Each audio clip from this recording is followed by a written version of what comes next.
CBSE class 10 की result 20 जून को आएगी, ये तो पहले से तय है। लेकिन आज हम आपसे बात करने वाले बहुत ही सीरियस इशू पे। सीरियस इशू ये है कि मैंने आपसे कल वादा किया था कि मैं आज लेकर आऊंगा 3 सैंपल रिजल्ट, 3 मॉडल रिजल्ट जो हमारे स्कूल में बनकर तैयार हो चुके हैं, और अपने स्कूल में तो 50% एंड एबव कैंडिडेट्स के रिजल्ट बनाए जा चुके हैं। अब बस प्रक्रिया बच रही है अपलोड होने की। आई होप सो 20 मतलब 20 तारीख के बाद रिजल्ट अपलोडिंग की भी प्रक्रिया हम लोग शुरू कर देंगे, और जल्द से जल्द बच्चों को रिजल्ट सीबीएसई को सौंप देंगे, ताकि सीबीएसई भी अपने रीइवैल्यूएशन को कर ले और आपको अच्छे मार्क्स को दे। अभी हम बात करने वाले हैं एलजेएस मतलब अपने लॉर्ड जीसस स्कूल के एग्जामिनेशन के क्लास 10th बोर्ड के सैंपल रिजल्ट के, 10th बोर्ड सीबीएसई के सैंपल रिजल्ट के। अब ये सैंपल रिजल्ट कैसे बन रहा है, पहले तो मैं जल्दी से आपको बता दूं क्या क्या फॉर्मूला हम लोग अप्लाई कर रहे हैं। हमारे स्कूल में केवल 3 फॉर्मूले अप्लाई हो रहे हैं। जो सबसे पहला फॉर्मूला अप्लाई हो रहा है वो हो रहा है एवरेजिंग। एवरेजिंग में बेसिकली क्या हो रहा है, हम लोग प्रयास कर रहे हैं कि मैक्सिमम स्टूडेंट को पास किया जाए। दूसरा जो फॉर्मूला अपने स्कूल में यूज हो रहा है वो हो रहा है मॉडरेशन। मॉडरेशन के फॉर्मूला में हम लोग लगातार ये प्रयास कर रहे हैं कि बच्चों के मार्क्स को बढ़ाए जाए। और तीसरा जो फॉर्मूला प्रयास हो रहा है वो हो रहा है बेस लाइन रिजल्ट।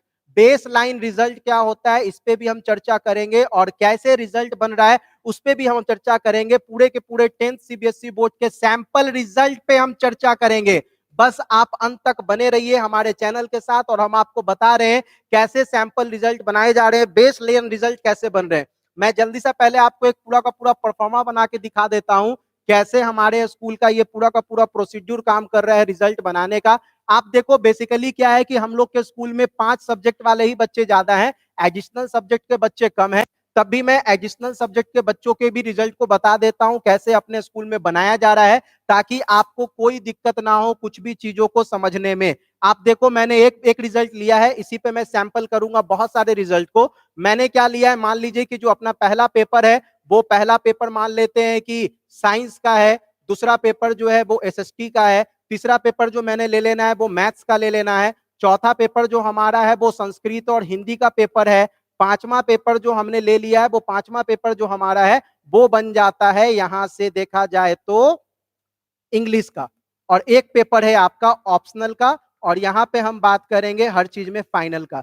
तो जल्दी समझो पूरा का पूरा क्राइटेरिया क्या है। आपको पता है कि एक यूनिट टेस्ट हुई थी जिससे 10 नंबर लेने हैं। आपको पता है कि उसके बाद हम लोगों ने मिड टर्म एग्जामिनेशन लिया था जिसे आप हाफ ईयरली बोलते हैं, यहां से 30% नंबर लेने हैं। उसके बाद हम लोगों ने टर्म इंड एग्जामिनेशन लिया था जिससे हम लोग को 40% लेने हैं। उसके बाद हम लोगों को इंटरनल इवेल्युएशन के मार्क्स लेने हैं जिसकी जो परसेंटेज होने वाली है वो 20% मार्क्स होने वाली है। इसके बाद जो हम लोगों ने काम किया वो काम ये किया है कि what will be the further process, आगे प्रोसेसिंग क्या हो सकती है। तो सबसे पहले तो यहां पर हम लोगों ने इसका टोटल निकाला था कि टोटल कितनी होने वाली है, और इसके बाद हम लोगों ने निकाला था प्रोसेस कि क्या इस विषय में सब्जेक्ट में मार्क्स बनाया जा सकता है या नहीं। बेसिकली यही है base line result.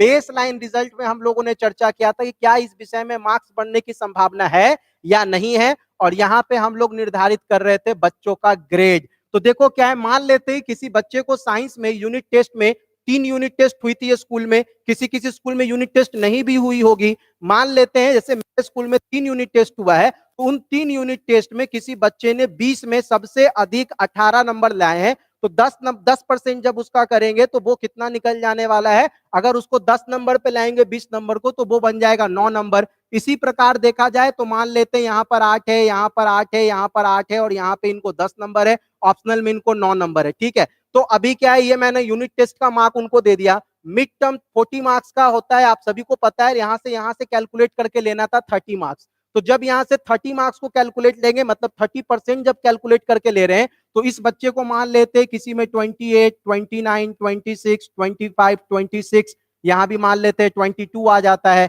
Term end examination जो कि 80 मार्क्स का होता है, इसमें मान लेते हैं कि बच्चे ने गेन किया है 39, 32, 38, 35, 37, और यहां मान लेते हैं 30 मार्क्स गेन किया है। इंटरनल में सारे स्कूल वाले बच्चों को 18 से 20 के बीच के रेंज नंबर दे रहे हैं, मैंने चलो इनको 19 मार्क्स सब में दे दिया है। ठीक है, अभी क्या है कि बेसलाइन रिजल्ट को पकड़िए। बेसलाइन रिजल्ट ये कहता है कि मैथ को छोड़कर आप सभी विषय में थोड़ा थोड़ा अगर चाहें तो री इवेल्युएशन के माध्यम से नंबर बढ़ा सकते हैं।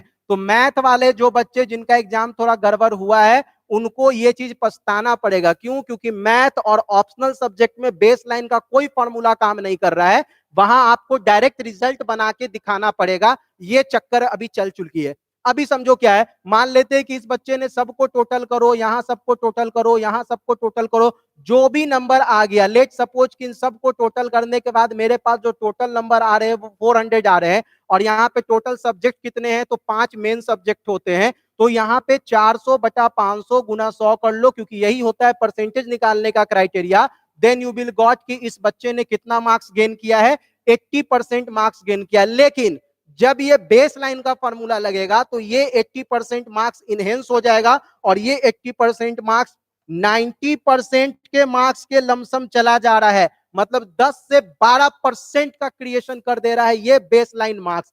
जबकि आप सभी को पता है कि स्कूल को पिछले 3 साल के एवरेज रिकॉर्ड को मेंटेन करना है, तब भी स्कूल वाले जमकर नंबर दे रहे हैं। अगर किसी के साथ थोड़ा भेदभाव हो रहा है तो मेरे हिसाब से वो भेदभाव हो रहा है थोड़ा सा टॉपर के साथ, क्योंकि इस बार सारे स्कूल से टॉपर की संख्या होने वाली है कम और एवरेज की संख्या होने वाली है मैक्सिमम, और फेल तो शायद ही कोई करे, इसकी संभावना बहुत ही ज्यादा कम है बच्चों, इस बात को आप समझ लीजिए। अच्छा, अब हम बात करने वाले हैं 3 सैंपल रिजल्ट की, कि वो 3 सैंपल रिजल्ट कैसा होगा। तो देखो एकदम बेसिक चीज मैं आपको बता रहा हूं, 3 सैंपल रिजल्ट जो है उसका पूरा का पूरा डिजाइन में अभी आपके सामने नेक्स्ट वीडियो में करूंगा। अभी जानो कि ये 3 सैंपल रिजल्ट बन कैसे रहे। जो पहला कैंडिडेट है वो है बिलो एवरेज, मेरे स्कूल ने इसको ऐसे रखा है।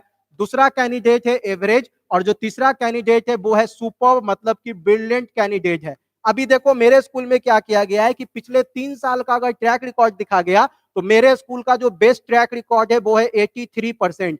मतलब ओवरऑल कितने परसेंट नंबर हमारे स्कूल के बच्चे को जाने चाहिए, 83%। अगर 100 बच्चे हैं तो लेट सपोज कि हमारे स्कूल में जो बिलो एवरेज कैंडिडेट की संख्या है वो 30 है, और एवरेज कैंडिडेट की संख्या जो है वो 60 है, और सुपर कैंडिडेट की संख्या अगर 10 है, तो हम जब इनको मार्क्स डिस्ट्रीब्यूशन कर रहे हैं तो हमारा मार्क्स डिस्ट्रीब्यूशन का पैटर्न ये है कि इनको हम कोशिश कर रहे हैं कि ऑलमोस्ट 65 to 70 मार्क्स दिया ही जाए, इनको परसेंट दिया ही जाए। जबकि एवरेज की कोशिश हो रही है कि इसको 80 मार्क्स दिया जाए, और सुपर कैंडिडेट्स की कोशिश हो रही है कि इसे 98 to 100 मार्क्स दिया जाए। और जब आप इन सब का एवरेज निकालोगे तो एवरेज जो हमारे स्कूल का एवरेज है 83 यही निकल कर आ रहा है। और आप देखो हमारे स्कूल से कोई बच्चे इस फॉर्मूले से फेल भी नहीं कर रहे हैं। लेकिन फिर भी 2-3 बच्चे ऐसे हैं जिनको हम नहीं बचा पा रहे, क्योंकि उनका ओवरऑल परफॉर्मेंस शुरू से लेकर अंत तक खराब है। मैं अगले वीडियो में 3 सैंपल रिजल्ट आपको दिखाऊंगा।